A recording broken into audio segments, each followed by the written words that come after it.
which longeth for death, but it cometh not, and dig for it more than for hidden treasures. Verse 22, which rejoicing exceedingly and are glad when they can find the grave.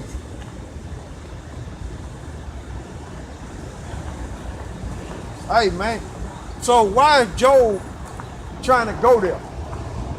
If you burn forever, okay? Why is Job trying to go there?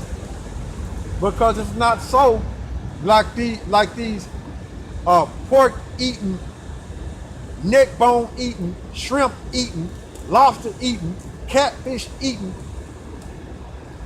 so-called Christians that attend all these harlot houses, which are these churches, which is full of idols, idol worship, and abominable acts. I know it, bro. It's pathetic. It's pathetic.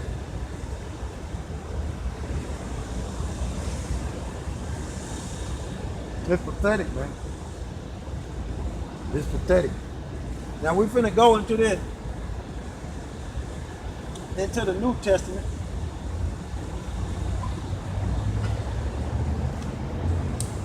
Okay? We're finna go into this New Testament. And I'm finna look up the word hell there. Right? But I'm finna go into the Zanzibar Compact Bible Dictionary. And we're gonna go into the New Testament. Now we're gonna look up the word hell. Right? Now this is in the Zanzibar Compact Bible Dictionary.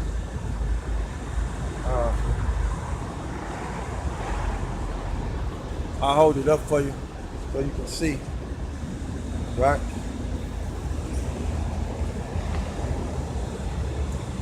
Right? So you see what you got right there. Right? And that's what we're finna read. That's what I'm finna read. It's on page, in the Zanzibar Compact Bible Dictionary, right? It's on page 223. It says, hell, a place and condition of retribution for unredeemed men, right? Eternal. You got Matthew 8:18, 8 and 9 in the 9th verse. You got unquenchable, right? It's unquenchable. You got Matthew 3 and 12. You got Mark 9 and 44. Okay. You got fire, lake of fire, Revelations 20 and 14, fire and worm, Mark 9 and 48, place of torment, Revelations 14 and 10, place of outer darkness, right? Matthew 8 and 12, 22 and 13, 25 and 30. Okay? Now we're gonna catch some of them scriptures. We can call out the scriptures for me, bro. We're gonna catch some of them scriptures, and some of them scriptures I'm gonna go into. Right? Let me get it. My mouth is super dry. I gotta get water too. Rough.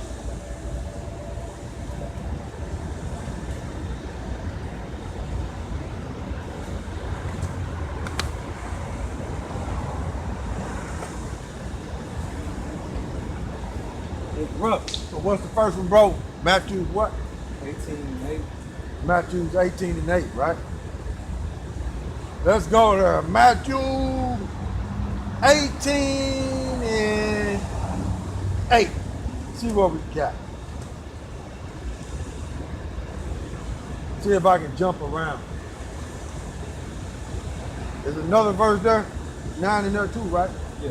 All right, but we're gonna jump around. But the key is in 8 and verse 9. It's Matthew, okay? But I'm gonna jump around first.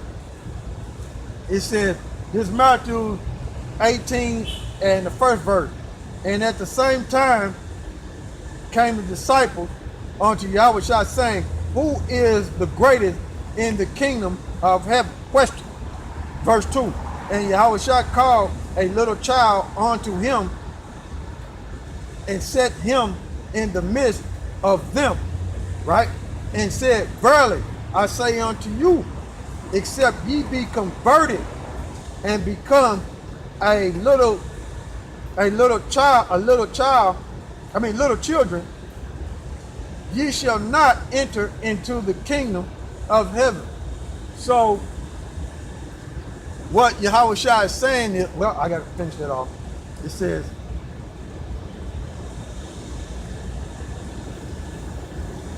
says, whosoever, this verse 4, and whosoever therefore shall humble himself as this little child, the same is greatest in the kingdom of heaven.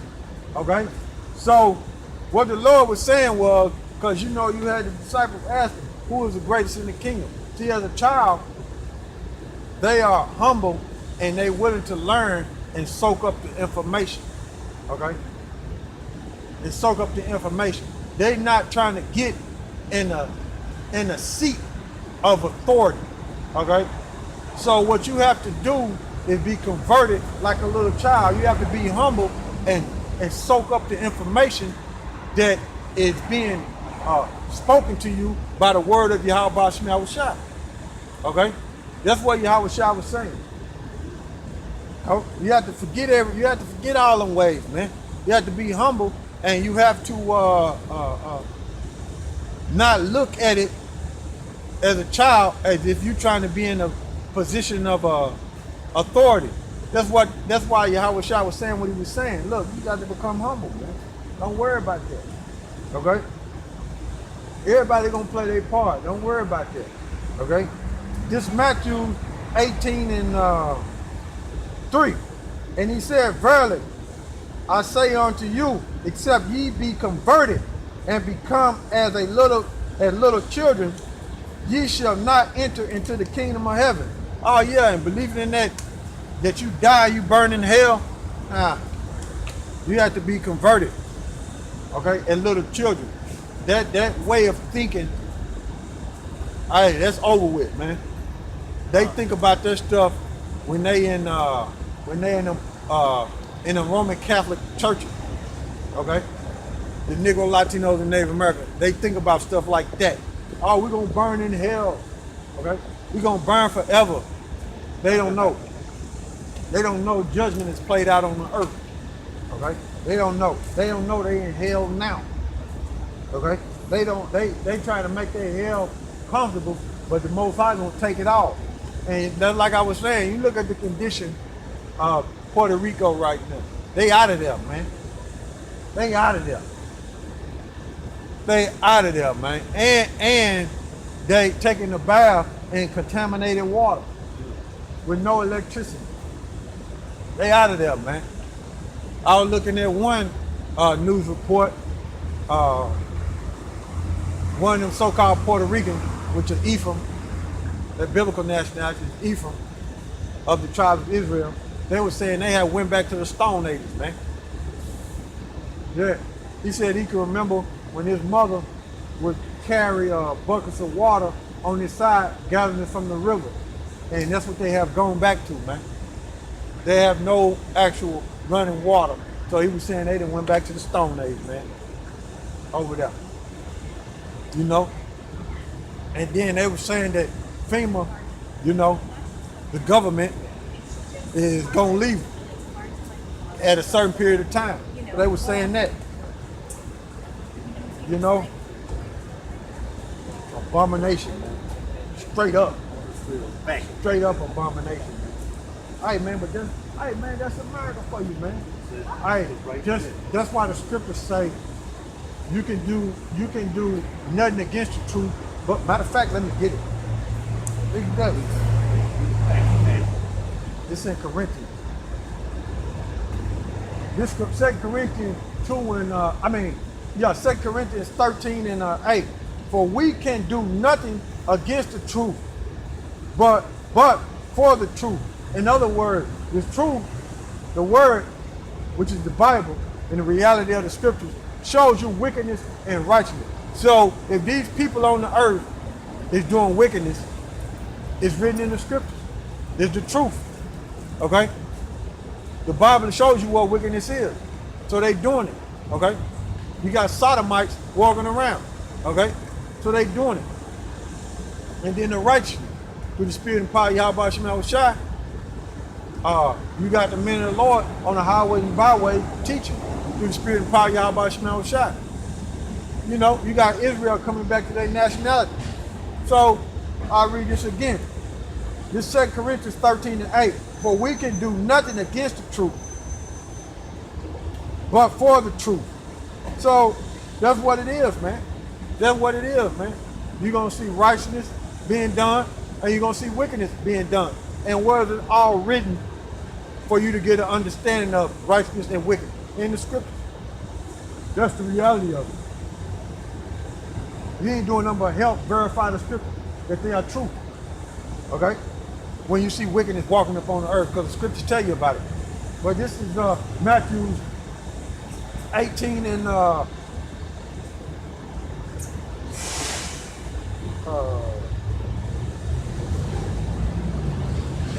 7. Woe unto the world because of offenses, for it must need be that offenses come. But woe unto that man by whom the offenses come. So this is the thing. Those things don't happen on the earth, man. So if you get offended, you know, at the word of YAHAWASHI, hey man, that's on you, man. That's on you if you don't understand the breakdown of hell being played out on the earth. That's on you, man. That's on you. It's being broken down to you, as well as other brothers, starting with the elders apostles GMS, have been broken down, man. But sometimes you got to go back into it because you got new brothers coming in that ain't seen them videos, right? And won't understand of what it means when the scriptures dealing with hell. All right, was not Jonah in hell? Okay, didn't he go into the belly of that big fish? That was a hellacious condition. Okay, this is this is Matthew 18 and 8. It says, wherefore, if thy hand or thy foot offend thee, cut them off and cast them before thee. It is better for thee to enter into life halted or maimed, rather than having 2 hands or 2 feet to be cast into everlasting fire. When you deal with the everlasting fire, okay, they're dealing with an age, and they also deal with time. So it's gonna become a period of time where you're gonna suffer their hellish condition. Okay? So that's what they're talking about, eternal fire. It's gonna become a period of time where you're gonna suffer in hellish condition. And by that, what I mean by that is the martial law, okay? And that I can't forget the RFID chip with the hours of temptation, because some people are gonna be beheaded behind that, okay, for not taking it. And also thermonuclear destruction, okay? But I'll read that again. This is Matthew 18 and 8. Wherefore, if thy hand or thy foot offend thee, cut them off. So, you know, you'll get them pork chop eating pastors. And you got some people that take that scripture and think that you're supposed to cut out your eyes or you're supposed to cut out your hand. What that is that's body parts, okay? And are we not in the body of YAHAWASHI? So if a body part, meaning a member in your camp, okay, or around about you, if you don't cut him off, right, you could end up in that fire, okay? So that's what they're basically saying. They're talking about a member of the body, man. But that's why it's named a body part, because it's talking about a member of the body. Okay? This is Matthew 18 and 8. Wherefore, if thy hand or thy foot offend thee, cut them off and cast them from thee. For it is better for thee to enter into life halted and maimed, So in other words, it's better for you to enter into life without that person that ain't right, man. Okay? That's what they're basically saying. Rather than having 2 hands or 2 feet to be cast into everlasting fire. So instead of having that person with you and calling himself enduring to the end, and he's not right in the spirit, and you see wickedness in him, and he's trying to make you go off and leave YAHAWASHI outside, and he worshiping idols and enticing you to leave YAHAWASHI outside, hey, at least you get rid of him, or the Most High gonna get rid of you and end up burning you in that hellacious condition. Okay? Verse 9, and if thy eye offend thee, pluck it out and cast it far from thee. It is better for thee to enter into life with 1 eye rather than having 2 eyes to be cast into hell fire. Okay? So there's a condition. There's a condition, man.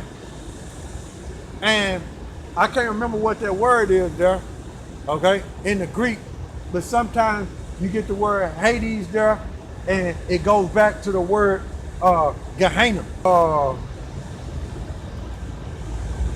to where Israel would burn trash and things of that nature. So YAHAWASHI was referring to their hellacious condition. Okay, it's a condition, man. Let me make sure. Yeah, that's what YAHAWASHI was referring to. It's either Hades or it goes back to the word Gehenna right there in hell, man. I can't remember because I ain't looked it up recently, but I know it's one of them. And that's just a condition that's played out on the earth. Okay? That's what that is. Alright, so going back to Matthew 18. Alright, so that's that. Oh, let me see if there's some more on there.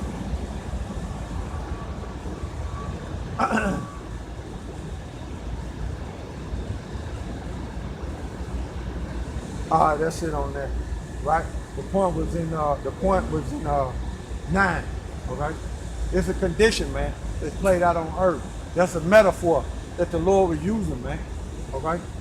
What else we got? Okay, we're going to Matthew 3 and 12. Right? Matthew 3 and 12. Whose fan is in his hand and will thoroughly purge his floor and gather the wheat into into the gardener, but he will burn up the chaff with an unquenchable fire. So that's what's going to happen to the 2/3. They're going to go into a hellacious condition. Okay? They're going to go into the hellacious condition. Okay? So, in fact, let me get this here.